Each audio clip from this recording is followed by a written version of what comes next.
औज़ु बिल्लाहि मिनश्शैतानिर्रजीम बिस्मिल्लाहिर्रहमानिर्रहीम अस्सलामु अलैकुम वरहमतुल्लाहि वबरकातुह। Welcome to my YouTube channel Sir Abdul Musawwir, and today we are going to discuss future indefinite tense. We use future indefinite tense for an action that has not happened yet and will happen in the future.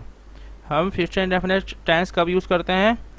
जब कोई action अभी हुआ नहीं है लेकिन वो मुस्तकबिल में होगा। फॉर एग्ज़ाम्पल, मैं आपको कल फ्यूचर कॉन्टीन्यूस पढ़ाऊँगा। फ्यूचर कॉन्टीन्यूस अभी मैंने पढ़ाया नहीं है लेकिन मैं ये पढ़ाऊँगा फ्यूचर में। ठीक है, कोई एक्शन जो अभी नहीं हुआ है, जो अभी हमने नहीं किया है, लेकिन वो हम करेंगे मुस्तकबिल में। And what is the structure of the future indefinite tense? Structure means formula subject plus will और शेल। विल और shall is a helping verb, then first form of verb and object. Remember one thing, that shall is used with first person pronoun I or we. Okay, here I would like to show you some examples. I shall attend the seminar next month. मैं seminar attend करूँगा अगले महीने। ठीक है, यानी ये अभी seminar हुआ नहीं है लेकिन जब होगा तो मैं अटेंड करूँगा next month. Here I am talking about the future. Okay, we shall go for picnic. We shall go for picnic. हम पिकनिक पे जाएंगे। He will drive a car. वो गाड़ी चलाएगा। वो गाड़ी चलाएगा। He will drive a car. She will purchase new clothes. She will purchase new clothes.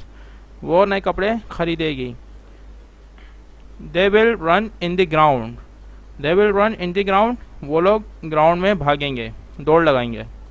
He will show you a new mobile. He will show you a new mobile. वो तुम्हें नया mobile दिखाएगा। You will beat them. तुम उनकी पिटाई करोगे। You will beat them. Remember one thing, that subject I, you, we, they, he, she, it, but shall is used with I and we just.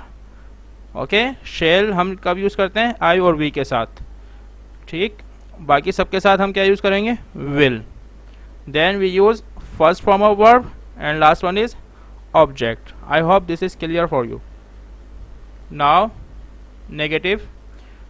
What is the structure of negative sentence? Subject, will और shall and not. We use not with helping verb in the negative structure. Okay, remember, हम जब भी कोई भी negative structure बनाएंगे, sentence बनाएंगे, तो हम नॉट हमेशा हेल्पिंग वर्ब के साथ यूज़ करते हैं। ठीक, विल और shall, then we use not with helping verb, then first form of verb and object. Now examples. I shall not attend the seminar next month. मैं अगले महीने सेमिनार अटेंड नहीं करूँगा। We shall not go for picnic. हम picnic पे नहीं जाएंगे। He will not drive a car. He will not drive a car. वो गाड़ी नहीं चलाएगा। She will not purchase new clothes.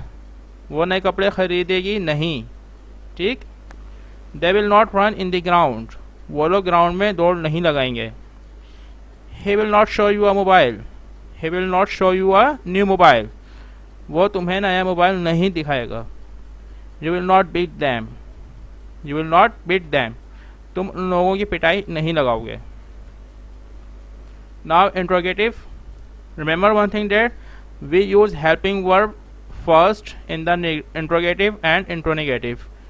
Okay, हम जब भी interrogative और interrogative sentence बनाते हैं तो सबसे पहले helping verb यूज़ करते हैं, और जब भी हम affirmative और negative sentence बनाते हैं तो हमेशा हम सबसे पहले subject यूज़ करते हैं। यानी affirmative और negative हमेशा subject से start होता है और interrogative और interrogative हमेशा helping verb से। Will और shall is a helping verb. Then we use subject, first form of verb and object, and we use question mark in the interrogative or interrogative structure. Okay, now examples. Shall I attend the seminar next month? क्या मैं अगले महीने seminar attend करूँगा? Shall we go for picnic? क्या हम picnic पे जाएंगे? Will he drive a car? क्या वो गाड़ी चलाएगा? Will she purchase new clothes? क्या वो नए कपड़े खरीदेगी? Will they run in the ground? क्या वो लोग दौड़ लगाएंगे ग्राउंड में? Will he show you a new mobile, क्या वो तुम्हें नया मोबाइल दिखाएगा? Will he show you a new mobile. Will you beat them, क्या तुम उन लोगों को पिटाई लगाओगे? Now last one is interronegative. We use helping verb first, then subject, then not. We mention not with subject in the interronegative structure. okay, interronegative structure में हम not subject के साथ लगाते हैं, जबकि हम नेगेटिव में not helping verb के साथ. okay, remember one thing, helping verb, then subject, then not, first form of verb and object, and the last is question mark. Examples: shall I not attend the seminar next month, क्या मैं अगले महीने seminar attend नहीं करूंगा? Shall we not go for picnic, क्या हम picnic पे नहीं जाएंगे? Will he not drive a car, क्या वो गाड़ी नहीं चलाएगा? Will she not purchase new clothes, क्या वो नए कपड़े नहीं खरीदेगी? Will they not run in the ground, क्या वो लोग ग्राउंड में दौड़ नहीं लगाएंगे? Will he not show you a new mobile, क्या वो तुम्हें नया मोबाइल नहीं दिखाएगा? Will you not beat them, क्या तुम उन लोगों की पिटाई नहीं लगाओगे? I hope this is clear for all of you. Remember me in your prayer. इंशाल्लाह we meet again with the new lecture. Future continues very soon. Jazakallahu khairan.